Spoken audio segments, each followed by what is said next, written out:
우리 다시 천국 복음 마태복음 시리즈 마지막 시간입니다. 오늘은 당신은 무엇을 바라는가? 당신은 무엇을 바라는가라는 제목으로 오늘 말씀 함께 나누기를 원합니다.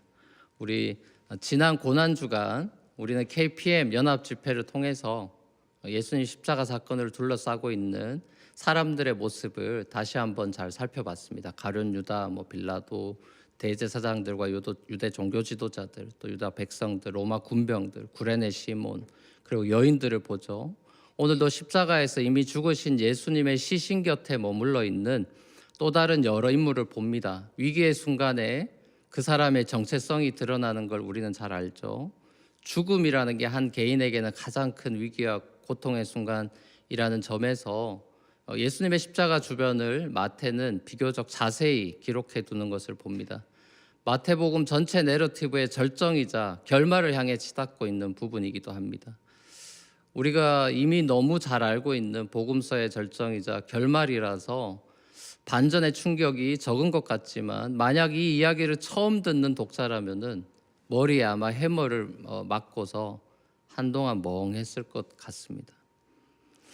가룟 유다의 배신부터 시작해서 베드로의 저주와 제자들 모두가 약속이나 한 듯이 도망치고 없는 그 비겁함에서 전해지는 그 허무함, 대제사장들과 유다 종교 지도자들의 권력욕과 정치술, 무책임한 빌라도의 정의롭지 못함, 광기 어린 민중들의 무지함은 죄 없는 예수라는 인물이 억울하게 죽어가는 모습 속에서 분노를 감출 길이 없을 겁니다.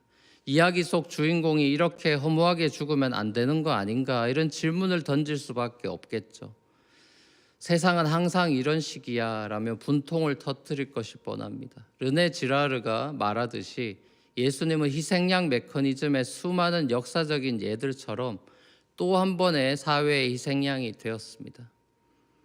유명한 죄수인 바라바는 정작 풀어주고, 죄 없는 예수는 십자가에 못 박으라고 이 폭도로 변신한 민중의 여론, 그 대세를 거스른다는 것은 상당한 용기를 필요로 하는 일이겠죠. 이건 아닌데 라는 질문이 마음속에 든다고 하더라도 다수가 여론몰이라는 하는 그런 상황에서 분기탱천하는 일은 누구에게나 쉬운 일은 아니겠죠. 예수님 십자가 사건 주변이 온통 실망감을 이 독자들에게 안겨주는 이런 상황 속에서 마태는 한 줄기 희망의 빛을 우리에게 조명해 줍니다. 십자가에서 죽으신 예수님의 그 차가운 시신 곁에서 그의 피를 묵묵히 닦고 있는 한 인물을 이렇게 핀샷으로 하이라이트로 비추고 있습니다. 그의 이름은 바로 아리마대 요셉입니다. 그는 십자가 사건이 진행되는 그 시각 조용히 빌라도를 찾아가서 예수님 시신 내어달라고 당돌하게 요청합니다. 아리마대 요셉은 부자였고 산헤드린 공회원이었습니다. 유대 종교 지도자였다는 소리죠. 쉽게 말하면 유대 사회에서는 굉장히 사회적 덕망이 있는 엘리트였다라는 말입니다. 자, 이 아리마대 요셉이 마태복음 이 내내 단 한 번도 등장하지 않죠. 그러다 뜬금없이 여기서 갑툭튀에 말 그대로 갑자기 툭 튀어나왔습니다.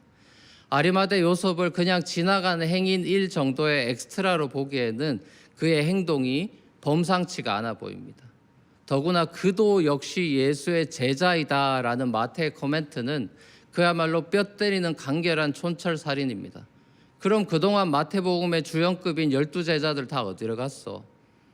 라고 독자들은 당연히 묻게 되겠죠. 갑자기 그 오대로 갔나 오대가 요 노래가 생각나네요. 요 노래가 여러분 생각나면은 저랑 똑같이 젊은 겁니다, 여러분. 아직 12제자들이 도대체 어디로 갔나? 예수님 십자가 주인은 물론 시신을 안치하는 자리에도 12제자들이 아니라 아리마대 요셉하고 여인들, 그리고 요한복음에 보면은 똑같은 산헤드린 공회원이 니고데모가 있었죠. 반전이에요. 절정의 순간 주연 배우들이 다 사라지고 엑스트라들이 갑자기 등장했습니다. 십자가와 예수님 시신 곁 여인들의 모습 속에서 마태복음 내러티브 중간에 나왔던 것처럼 첫째가 꼴찌되고 꼴찌가 첫째 된다는 하나님 나라의 반전의 모습도 보이고요. 부자 이 아리마대 요셉의 모습 속에서 마태복음 내러티브 중간에 또 나왔던 부자가 천국에 들어가는 것보다 낙타가 바늘귀로 들어가는 것이 더 쉽다라고 하셨던 그 예수님의 말씀도 떠오르게 됩니다. 결국 아리마대 요셉은 자신을 이 스퀴즈 해가지고 바늘길을 통과한 그런 낙타가 됐어요. 사람으로서는 할 수 없지만 하나님으로서는 다 할 수 있다라고 선언하셨던 예수님의 말씀을 떠오르게 합니다. 천국은 가난한 자들만의 것도 또 부자들만의 것도 아니라는 걸 보여주는 셈이죠. 자, 아리마대 요셉이나 마리아를 비롯한 여인들의 모습 속에서 우리는 무엇을 발견합니까? 누가 예수님을 진짜 사랑하느냐, 이걸 발견하는 겁니다. 이 세상에서 가장 강한 힘이 사랑이라는 거죠. 베드로에게 이 칼을 칼집에 꽂아 넣으라고 말씀하신 예수님은 칼보다 강한 사랑이라는 무기, 그걸로 세상을 구원하시려고, 평화를 주시려고 한 거죠. 향유 옥합을 깨어서 주님 발 아래 다 허비해버린 베다니 마리아의 모습이나 예수님의 장례를 미리 다 준비해두고 새 무덤까지 사둔 이 아리마대 요셉의 모습에서 우리는 사랑이 뭔지 다시 한번 생각해 보게 되는 거죠. 사랑은 내가 아닌 다른 사람을 생각하는 것입니다. 겸손은 C.S. 루이스의 말처럼 나를 낮게 생각하는 게 아니라 나를 덜 생각하는 것이죠. 겸손한 사람이 결국 사랑을 잘하는 법입니다, 여러분. 많은 경우에 그래서 똑똑한 사람들이 사랑엔 서툴러요. 사랑은 내 생각이 아니라 상대의 생각에 귀를 기울이는 겁니다. 마리아나 아리마대 요셉은 예수님의 말씀을 귀담아 듣고 마음으로 믿었던 귀 있는 자들이었구나 싶습니다. 12제자들은 다들 자기 생각부터 하고 자기들이 믿고 싶은 걸 믿고 예수님을 따랐던 것 같은데, 아리마대 요셉은 자신의 기득권과 체면을 버리고 예수님을 따르는 제자가 되기로 결단했죠. 아마도 니고데모의 영향을 받지 않았을까 싶습니다.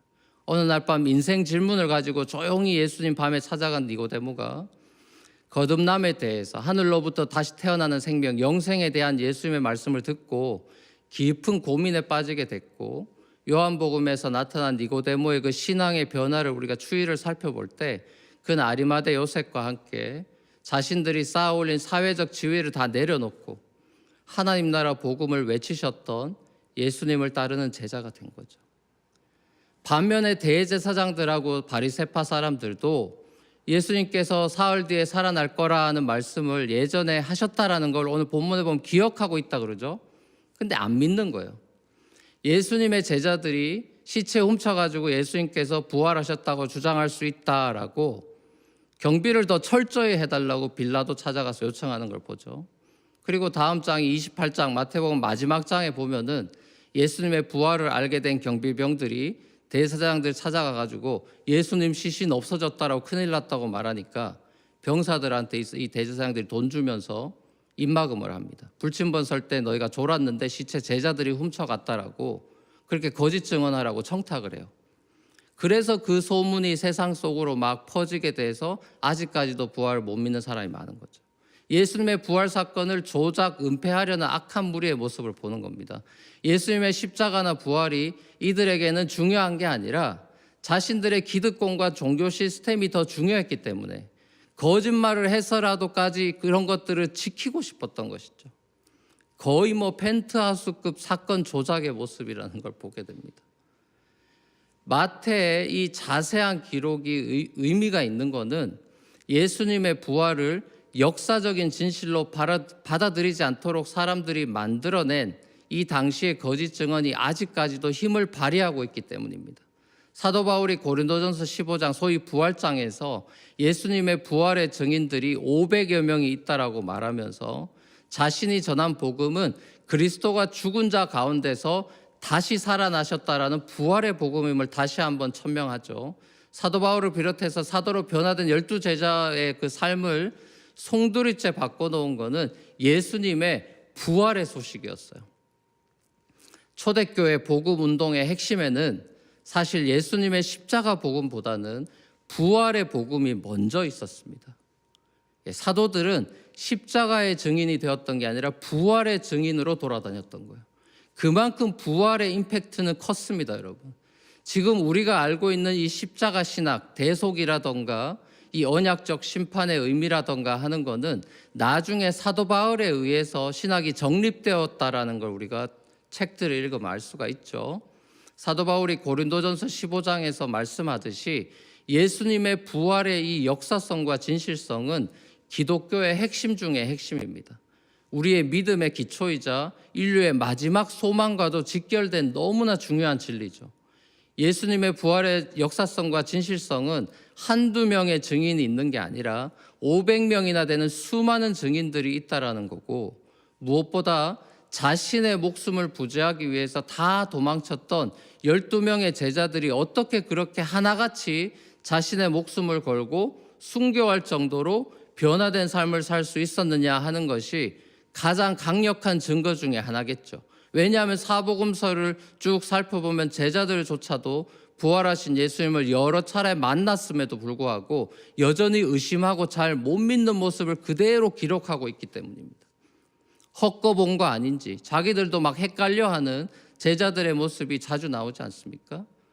만약 마태복음을 비롯해서 사복음서 저자들이 예수님의 부활에 대해서 입맞추고 거짓 증언하려고 작정했다면은 사실 이 여인들을 첫 부활의 목격자로 삼을 리부터가 없습니다. 왜냐하면 당시에 여인들의 증언이 법적인 아무런 효력이 없던 시대였기 때문이에요. 증인이 되지 않아요. 그러니까 C.S. 루이스의 말처럼 복음서에 기록된 수많은 예수님의 기적들은 전부 다 믿던지 아니면 하나도 안 믿던지 해야지 어떤 건 믿고 어떤 건 안 믿고 이럴 수는 없다라는 거죠. 더 중요한 거는 사도 바울이 로마서를 비롯해서 여러 편지에서 설명해 주는 것과 같이 예수님의 십자가와 부활의 의미입니다. 의미. 예수님의 십자가와 부활이 왜 이 세상의 역사의 클라이막스이고 절정인지를 깨닫는 게 중요해요. 십자가와 부활의 의미, 이거 정말 평생 다뤄야 되는 주제인데 간단하게만 오늘 얘기하면 십자가는 죄를 사망시킨 사건이고 부활은 사망을 사망시킨 사건입니다.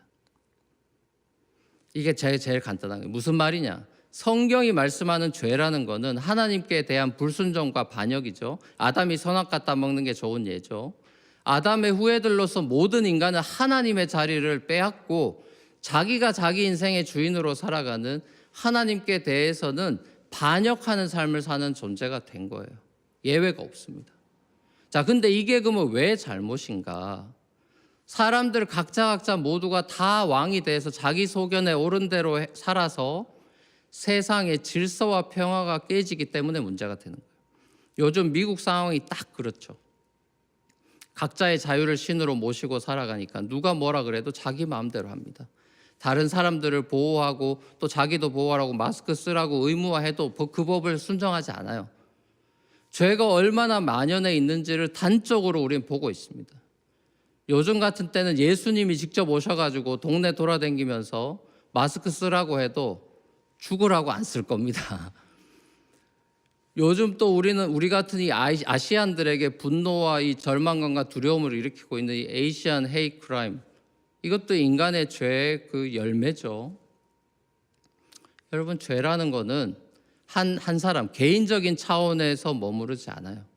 죄는 그 영향력이 어마무시하고 파괴적이고 결국은 모든 것들을 죽이는 사망의 힘입니다. 사망의 힘. 그래서 성경은 죄의 삭시, 사망이라고 얘기하죠. 죄의 결과물은 사망이에요.